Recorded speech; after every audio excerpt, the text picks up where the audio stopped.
বিরতি শেষে আবার স্বাগত আমাদের প্রতিদিনের আয়োজন এশিয়ান সংবাদ বিশ্লেষণে।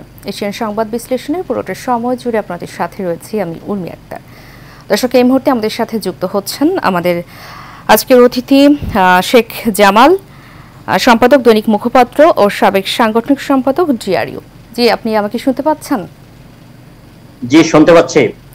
জি, আপনার কাছে জানা ছিল যে 2024-25 অর্থ বছরে যে বাজেট পেশ করা হয়েছে সেই বাজেট বাস্তবমুখী কিনা এবং জনগণ এই বাজেট থেকে কোনো উপকার পাবেন কিনা সে সম্পর্কে আমাদেরকে জানাবেন। দেখুন, বর্তমানে যে বাজেটটি এসেছে এটা নিয়ে বিভিন্ন মহলে আমাদের কিছু অর্থনীতিবিদরাও মিডিয়ায় তাদের প্রতিক্রিয়া জানিয়েছে এবং বাজেট সম্পর্কে যে বলেছে যে বাজেটটা আকারটা আরো বড় হলে ভালো হতো এবং আকারটা ছোট হয়ে গেছে বাজেট এটা নিয়ে। তবে আমি বলবো যে যারা রাষ্ট্র চালাচ্ছেন, যে আমাদের অর্থমন্ত্রী যে বাজেটটা দিয়েছেন, এই রাষ্ট্র চালানোর ক্ষেত্রে তাদের যে একটা পরিকল্পনা থাকে এবং যে একটা প্ল্যানিং থাকে, এই প্ল্যানিং এর ভিতর থেকে এবং জনগণের কথা চিন্তা মাথায় রেখেই এই বাজেটটি পেশ করেছে। আমি মনে করি এটা একটা বাজেট, এই বাজেট এবং সুন্দর এবং এই বাজেটটি এবং পরিপূর্ণ বাজেট হিসেবে সরকার এর ভিতরে যদি কোনো ত্রুটি দেখে সেটা সামাল দিবে অর্থনৈতিক অঞ্চলটা। এবং সেক্ষেত্রে আমাদের যে মন্ত্রী, অর্থমন্ত্রী, এবং সে একজন দক্ষ মন্ত্রী, আগে পররাষ্ট্রমন্ত্রী ছিল এবং সে বুঝে শুনেই এই বাজেটটি দিয়েছে, যেটা সরকার সেটা গ্রহণ করছে, জনগণই এটা মেনে নেবে এটাই আশা করছে। জি, আপনার কাছে আরো জানতে চাই যে কালো টাকা সাদা করার যে সুযোগ দেওয়া হয়েছে এটি আসলে ঠিক হয়েছে কিনা। দেখুন, কালো টাকা সাদা করার যে জায়গাটা চলে আসছে এখন, একটা জায়গা থেকে যে আমি বলবো যে আসলে ঠিক হয়েছে, কারণ এই টাকাটা যখনকার সরকারকে তো আপনার রাজস্ব দিচ্ছে এবং সেই সুযোগটা সরকার করে দিচ্ছে, এই টাকাটা যদি দেশের বাইরে পাচার হয়ে যায়, এই পাচার ঠেকানোর জন্য সরকার এই টাকাটা, কালো টাকাকে সাদা করার সুযোগটা দিয়েছে, যে সরকার এখান থেকে লাভবান হওয়ার সুযোগটা পাবে। জি, আপনার কাছে আরো জানা ছিল যে ভারতের প্রধানমন্ত্রী নরেন্দ্র মোদী শপথ অনুষ্ঠানে প্রধানমন্ত্রী যোগ দিতে দিল্লিতে পৌঁছেছেন, এই প্রসঙ্গে আপনি কি বলবেন? দেখুন, আজকে সন্ধ্যায় ভারতের প্রধানমন্ত্রী নরেন্দ্র মোদী শপথ গ্রহণ করবেন। সেক্ষেত্রে বাংলাদেশের প্রধানমন্ত্রীকে এবং রাষ্ট্রীয়ভাবে আমন্ত্রণ জানিয়েছে। আমরা দেখেছি তাকে, আমাদের মাননীয় প্রধানমন্ত্রীকে আনুষ্ঠানিকভাবে যে রিসেপশনটা দিয়েছে এবং আমরা বাঙালি হিসেবে সেটাকে গর্ববোধ করি এবং বাংলাদেশের জনগণও আমাদের প্রধানমন্ত্রীর বরিষ্ঠ নেতৃত্বকে এবং সেটাকে গ্রহণ করে এবং আমাদের প্রধানমন্ত্রীকে নির্বাচিত করেছে বারবার। আর তারই ধারাবাহিকতায় যে বাংলাদেশের প্রধানমন্ত্রী ভারতের মতো একটা রাষ্ট্র, প্রভাবশালী রাষ্ট্র এবং এতগুলো এবং সারা ওয়ার্ল্ডে যেরকম আমেরিকা প্রভাবশালী, আমাদের এশিয়ার ভিতরে ভারত একটা অনেক প্রভাবশালী রাষ্ট্র, সেই দেশে প্রধানমন্ত্রীর শপথ, সেখানে বিশ্ব নেতারা থাকবে, সেই বিশ্ব নেতাদের মাঝে আমাদের প্রধানমন্ত্রী সেখানে উপস্থিত থাকবেন। আমি মনে করি যে মাননীয় প্রধানমন্ত্রী এই উপস্থিতির মাধ্যমে বিশ্ব নেতাদের সাথে একটা মত বিনিময় হবে, সেখানে অনেক কুশল বিনিময় হবে, বাংলাদেশের বিষয়গুলো সেখানে তুলে ধরবেন এবং ভারতের প্রধানমন্ত্রীর কাছে বাংলাদেশের যে ভিতরে যে অনেকগুলো বিষয় আছে, কূটনৈতিক বিষয়গুলো থাকবে সেটা, এবং বাংলাদেশের ডেভেলপমেন্টে বাংলাদেশকে কিভাবে সহযোগিতা করা যায় সেই বিষয়গুলো তুলে ধরবেন এবং একটা ভালো ফলাফল ওখান থেকে নিয়ে আসবেন এ বলে আমি মনে করি। জি, ধন্যবাদ আপনাকে আমাদের সাথে যুক্ত হওয়ার জন্য। দর্শক, আমাদের সাথে যুক্ত ছিলেন সম্পাদক দৈনিক মুখপাত্র, সাবেক সাংগঠনিক সম্পাদক ডিআরইউ শেখ জামাল। এই মুহূর্তে আমার হাতে আরো কিছু পত্রিকা রয়েছে, দেখে নেব সেগুলির প্রধান প্রধান শিরোনামগুলি। এই মুহূর্তে আমার হাতে রয়েছে দৈনিক কালের কণ্ঠ। কালের কণ্ঠ প্রথমেই একটি বড় করে শিরোনাম করেছে, পুলিশ টেলিকমে বেনজিরের ভূত। 42 কাজের মধ্যে 600 কোটি টাকার 41টি এই ঠিকাদারের কবজায়। বেনজির আইজিপি হওয়ার পর সব কাজ বাগিয়ে নেন দেলোয়ার। 2015 থেকে 2024 সাল পর্যন্ত সব দরপত্রে অংশ নেয় 3 প্রতিষ্ঠান। 2021 সালের পর দেলোয়ার ছাড়া অন্য কোনো প্রতিষ্ঠান দরপত্রে অংশ নিতে পারেনি। নিম্নমানের যন্ত্রাংশ কেনা হয় আন্তর্জাতিক দরের 3 থেকে 5 গুণ বেশিতে। বেনজিরের অপকর্ম প্রকাশিত হলে 2 প্রতিষ্ঠানের মালিকানা হস্তান্তর করেন দেলোয়ার। মানহীন অকিটকিতে গোপন তথ্য ফাঁসের ঝুঁকি রয়েছে তানভীর রেজা, প্রযুক্তি বিশেষজ্ঞ। এবং তার পাশে রয়েছে মোদির শপথ অনুষ্ঠানে যোগ দিতে দিল্লিতে প্রধানমন্ত্রী এবং কারখানা চীনে মালয়েশিয়া পরিদর্শনে যান পুলিশ কর্মকর্তারা এবং বেনজিরের সম্পদ রাষ্ট্র নিয়ন্ত্রণে নেওয়া শুরু। এবং তার পাশে রয়েছে বাস্তবায়নের চ্যালেঞ্জ মোকাবেলা করতে সুশাসন প্রয়োজন, বাজেট নিয়ে বিসিসিআই। এবং তার নিচে রয়েছে মূল্যস্ফীতি প্রবৃদ্ধি, রিজার্ভের লক্ষ্য অবাস্তব, সংবাদ সম্মেলনে সানেম। এবং তার নিচে রয়েছে তৃতীয়বার প্রধানমন্ত্রী শপথ নিতে যাচ্ছেন নরেন্দ্র মোদী এবং বাতিল করা কোম্পানিকেই কাজ দিতে তোড়জোড়। মাতারবাড়ি বিদ্যুৎ কেন্দ্রে কয়লা আমদানি, প্রধানমন্ত্রীর কার্যালয়ে অভিযোগ। দরপত্র প্রক্রিয়ায় আদর্শ মানের ঘাটতি দেখছে আইএমইউডি। বাতিল করা প্রতিষ্ঠানের সঙ্গে নেগোসিয়েশন, ক্রয় নীতিমালার সুস্পষ্ট লঙ্ঘন টিআইবি। পুনঃ দরপত্র আহ্বান ক্যাবের। এবং তার পাশে রয়েছে শ্রীলঙ্কাকে হারিয়ে বিশ্বকাপে টাইগারদের চমৎকার সূচনা। দর্শক, এ ছিল দৈনিক কালের কণ্ঠ পত্রিকার সর্বশেষ এবং প্রধান শিরোনামগুলি। চলে যাচ্ছি পরবর্তী পত্রিকায়। মুহূর্তে আমার হাতে রয়েছে দৈনিক যুগান্তর। যুগান্তর প্রথমে শিরোনাম করেছে পাচারের ঘটনা বেড়ে দ্বিগুণ, হুন্ডি, ব্যাংক ও মোবাইল ব্যাংকিংয়ে অর্থ পাচার। মানি লন্ডারিং সন্দেহে 550 লেনদেন শনাক্ত, সন্দেহের তালিকায় আরও 11,000। হুন্ডির অভিযোগ 27,680 মোবাইল ব্যাংক স্থগিত, এজেন্সি বাতিল 5,029 এবং 788 ওয়েবসাইট, ফেসবুক ও সোশ্যাল মিডিয়ার বিরুদ্ধে ব্যবস্থা নিতে তালিকা প্রদান। পাচারের তথ্য পেতে বিভিন্ন দেশে 65টি চিঠি। এবং তার পাশে রয়েছে শেখ হাসিনার সহ অতিথি 8,000, মোদির শপথ আজ। এবং জাতিসংঘে কালো তালিকায় ইসরায়েলি বাহিনী। প্রযুক্তির সহায়তায় বেরিয়ে আসছে নতুন নাম, গ্রেফতার একজনের তথ্যই আটক আওয়ামী লীগ নেতা। সিয়াম ভারতে 14 দিনের রিমান্ডে। এবং পুকুরে মাছ বিক্রয় করার সময় ধরা দুদকের মামলা, বেনজির রিসোর্টে রিসিভার নিয়োগ। এবং নিচে রয়েছে বাজেটে পোশাক খাতের প্রস্তাবের প্রতিফলন নেই, রপ্তানিমুখী 3 সংগঠন প্রতিক্রিয়া। ব্যাংক ঋণ নির্ভরতা বেসরকারি খাতকে চাপে ফেলবে, কালো টাকা সাদা করাই সায় নেই। এবং তার পাশে রয়েছে স্বস্তির জয়ে শুরু বাংলাদেশের এবং সব যুদ্ধের জননী ভারত পাকিস্তান ক্রিকেট যুদ্ধ আজ। এবং নিচে রয়েছে বেশি ব্যাংক ঋণে সমস্যা হবে বেসরকারি খাতে, সংবাদ সম্মেলনে বিসিসিআই নেতারা। ব্যাংক থেকে 1,37,500 কোটি টাকা ঋণ নেবে সরকার। দর্শক, এ ছিল দৈনিক যুগান্তরের সর্বশেষ এবং প্রধান শিরোনামগুলি। চলে যাচ্ছি পরবর্তী পত্রিকা। এই মুহূর্তে আমার হাতে রয়েছে দৈনিক ইত্তেফাক। ইত্তেফাক প্রথমে বড় করে একটি শিরোনাম করেছে বাজেট বাস্তবায়নের চ্যালেঞ্জ, সুশাসন ও যথাযথ তদারকি বিসিসিআই। করমুক্ত আয়সীমা 4.5 লাখ টাকা করার দাবি।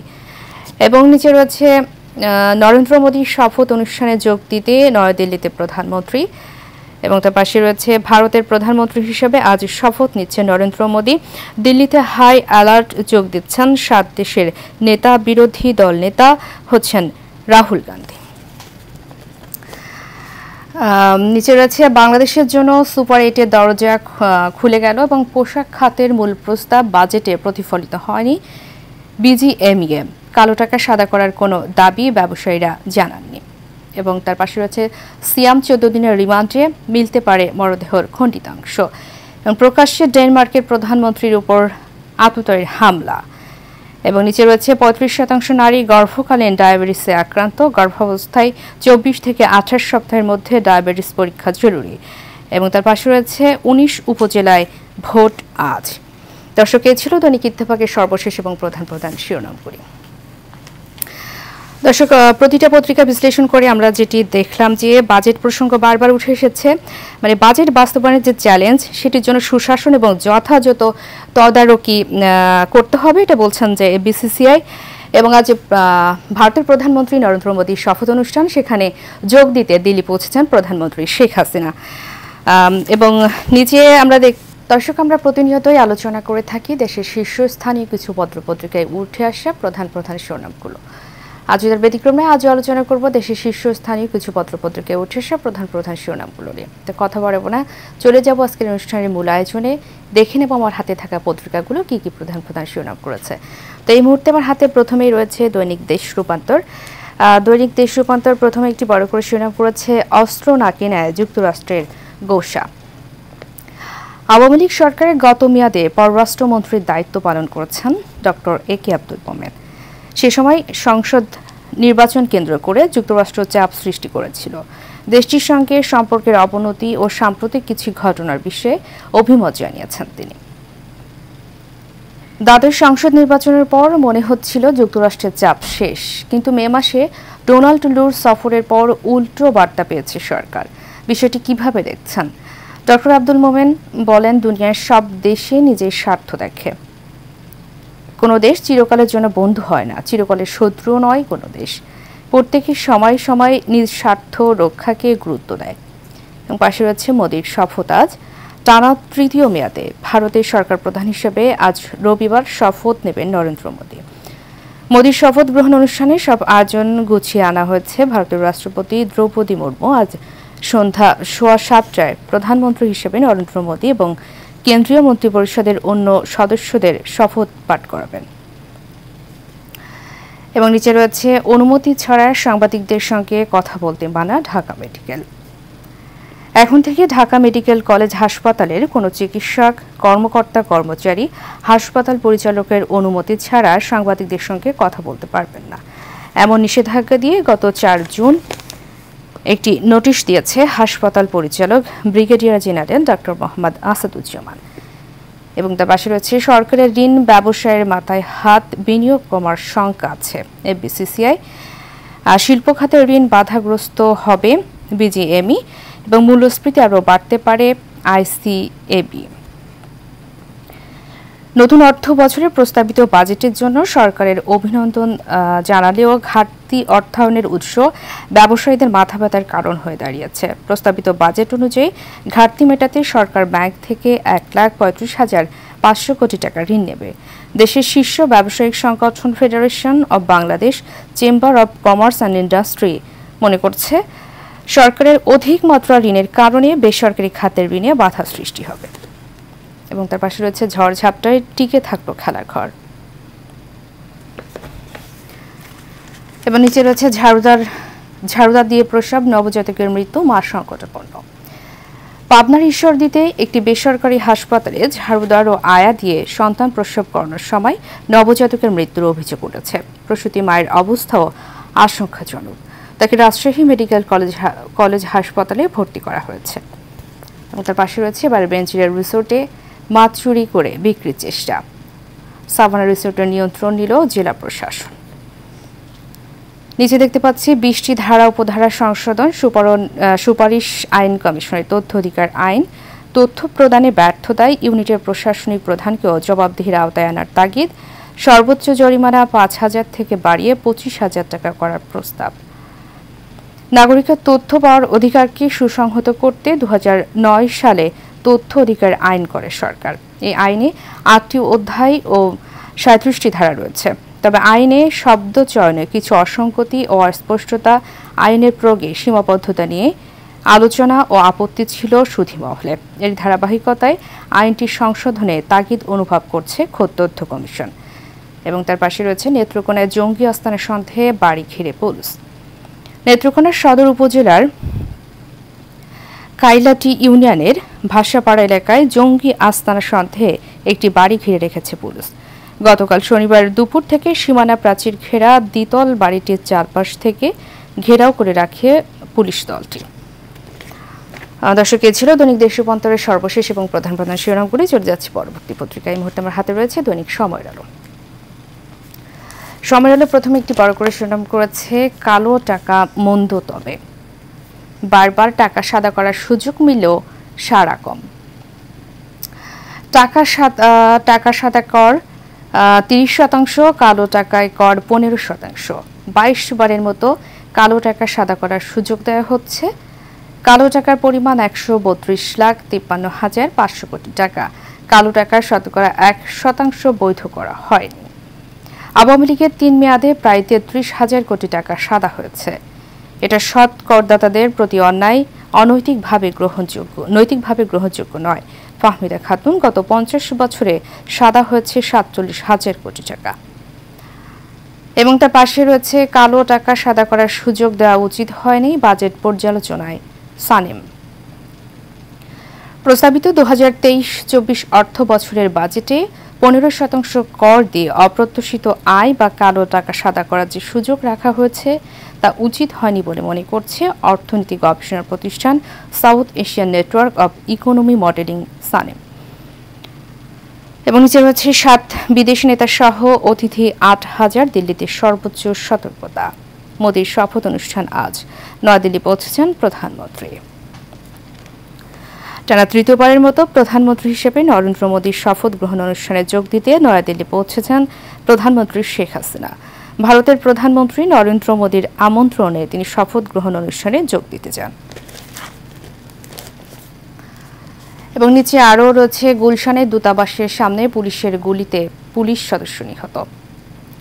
রাজধানী গুলশানে ফিলিস্তিন দূতাবাসের সামনে এক পুলিশ সদস্যের গুলিতে মনিরুল নামে আরেক পুলিশ সদস্য নিহত হয়েছেন। শনিবার রাতে এই ঘটনা ঘটে। এবং তার পাশে রয়েছে নিষিদ্ধ মার্কিন অস্ত্রে ইসরায়েলি যুদ্ধাপরাধ অব্যাহত, সাদা ফসফরাস ব্যবহারের নতুন তথ্য। লেবাননে সাদা ফসফরাস ব্যবহারের নতুন তথ্য সামনে এনেছে মার্কিন মানবাধিকার সংস্থা হিউম্যান রাইটস ওয়াচ। এ সংস্থা বলছে ২০২৩ সালের অক্টোবর থেকে দক্ষিণ লেবানন সীমান্তে বিস্তৃত আবাসিক এলাকা সহ কমপক্ষে ১৭টি পৌরসভায় নিষিদ্ধ ঘোষিত সাদা ফসফরাস ব্যবহার করেছে ইসরায়েলি প্রতিরক্ষা বাহিনী। তার পাশে রয়েছে স্থগিত নির্বাচনের অনুষ্ঠানের মধ্য দিয়ে শেষ হচ্ছে উপজেলা ভোট, ১৯টিতে প্রার্থী ৩৩০। ঘূর্ণিঝড় রিমালের কারণে স্থগিত হওয়া ১৯ উপজেলায় আজ রোববার নির্বাচন অনুষ্ঠিত হবে। সকাল ৮টা থেকে শুরু হয়ে বিকাল ৪টা পর্যন্ত ভোট গ্রহণ চলবে। ১৯ উপজেলার মধ্যে একটিতে ইভিএমে, বাকি 18টিতে ব্যালটে ভোট নেওয়া হবে। এবং নিচে রয়েছে কলকাতায় ১৪ দিনের রিমান্ডে সিয়াম। ঝিনাইদহ ৪ আসনের এমপি আনোয়ারুল আজিম আনার হত্যা মামলার অন্যতম আসামি সিয়াম হোসেনকে ১৪ দিনের জন্য রিমান্ডের নির্দেশ দিয়েছেন কলকাতার একটি আদালত। এবং তার পাশে রয়েছে কষ্টে পাওয়া আরাধ্য জয়, শ্রীলঙ্কা ১২৪/৯, বাংলাদেশ ১২৫/৮, বাংলাদেশ ২ উইকেটে জয়ী। এবং তার পাশে রয়েছে করমুক্ত আয়ের সীমা ৪.৫ লাখ চায় এফবিসিসিআই। এবং তার পাশে রয়েছে জমতে শুরু করেছে রাজধানীর পশুর হাট, কোরবানির ঈদ, পশুর হাট ২২টি, পশু খাদ্য চড়া হওয়ায় বেশি মূল্য গুনতে হবে গ্রাহকদের। পবিত্র ঈদুল আজহার বাকি আর মাত্র ১ সপ্তাহ। কোরবানির ঈদ উপলক্ষে রাজধানীর ২ সিটি কর্পোরেশন এলাকায় বসেছে ২০টি কোরবানির পশুর হাট। এর মধ্যে ঢাকা দক্ষিণ সিটি কর্পোরেশনের ১১টি অস্থায়ী ও ঢাকা উত্তর সিটি কর্পোরেশনের ৯টি অস্থায়ী পশুর হাট বসছে। দর্শক, এ ছিল দৈনিক সমরল পত্রিকার সর্বশেষ এবং প্রধান প্রধান শিরোনামগুলি। চলে যাচ্ছে পরবর্তী পত্রিকায়। তোমার হাতে রয়েছে দৈনিক জনকণ্ঠ। জনকণ্ঠ প্রথমেই বড় করে একটি শিরোনাম করেছে, বন্ধুত্ব আরও দৃঢ় হবে। আজ শপথের সোয়া ঘণ্টা পরে শেখ হাসিনার সঙ্গে একান্ত বৈঠক করবেন মোদি। মোদির শপথে যোগ দিতে দিল্লিতে প্রধানমন্ত্রী। এবং তার পাশে রয়েছে নিষিদ্ধ নিরাপত্তায় মোদির শপথ আজ। ২৭ থেকে ৩০ সদস্যের মন্ত্রিসভা হচ্ছে। এবং তার নিচে রয়েছে, বিশ্বের সবচেয়ে কঠিন ভর্তি পরীক্ষা দিলেন কোটি শিক্ষার্থী। এবং আমদানি কর হ্রাসে নিত্যপণ্যের দাম কমবে, বাজেট প্রতিক্রিয়ায় এফবিসিসিআই। নিত্যপণ্য ধান, গম, আলু, পেঁয়াজ, রসুন, মটরশুঁটি, ভোজ্য তেল, চিনি ও বাদাম প্রভৃতি পণ্যের উপর আরোপিত উৎসে কর ২% থেকে কমিয়ে ১% করা হয়েছে, যা মূল্যস্ফীতি নিয়ন্ত্রণে সহায়ক হবে বলে মনে করেন এফবিসিসিআই। দেশের ব্যবসায়ী ও শিল্পপতিদের এই শীর্ষ সংগঠন মনে করেন, এই ভোগ্যপণ্যের বাজারে সাধারণ মানুষের স্বস্তি দিতে এই মুহূর্তে মূল্যস্ফীতি নিয়ন্ত্রণ করা সবচেয়ে জরুরি। এবং তার পাশে রয়েছে, ঘাম ঝরিয়া জিতল দক্ষিণ আফ্রিকা। এবং তার নিচে রয়েছে, ঈদে সরকারি চাকুরিরা ছুটি পাচ্ছেন ৫ দিন। এবং সংখ্যা কাটিয়ে বাংলাদেশের বিশ্বকাপ শুরু জয়, টাইগারদের অভিনন্দন, তবে ভুল শুধরাতে হবে, রাকিবুল হাসানের কলাম। এবং নিচে রয়েছে, দেশের আদালত 40 লাখ মামলায় ভরাক্রান্ত বিচার বিভাগীয় আন্তর্জাতিক সম্মেলনের প্রধান বিচারপতি। এবং তার পাশে রয়েছে বাজেট গণমুখী ও বাস্তবসম্মত, আওয়ামী লীগের আনুষ্ঠানিক প্রতিক্রিয়া। বিশ্বব্যাপী অর্থনৈতিক সংকটকালে প্রস্তাবিত বাজেটকে বাস্তবসম্মত গণমুখী আখ্যায়িত করেছে ক্ষমতাসীন দল আওয়ামী লীগ। এবং তার পাশে রয়েছে গাজায় শরণার্থী শিবিরে হামলা, 210 ফিলিস্তিনি নিহত। এবং তার নিচে দেখতে পাচ্ছি কুষ্টিয়ায় পুলিশের সঙ্গে বিএনপির সংঘর্ষ ও গুলি। এবং তার পাশে রয়েছে বঙ্গবন্ধু রেল সেতু এখন দৃশ্যমান, উভয় প্রান্ত স্টেশন আধুনিকায়নের কাজ চলছে। দর্শক, এ ছিল দৈনিক জনকণ্ঠ পত্রিকার সর্বশেষ এবং প্রধান প্রধান শিরোনামগুলি। সময় হলো একটি বিরতি নেওয়া, নিচ্ছে একটি বিরতি, ফিরছি কিছুক্ষণ পর, সাথে থাকুন।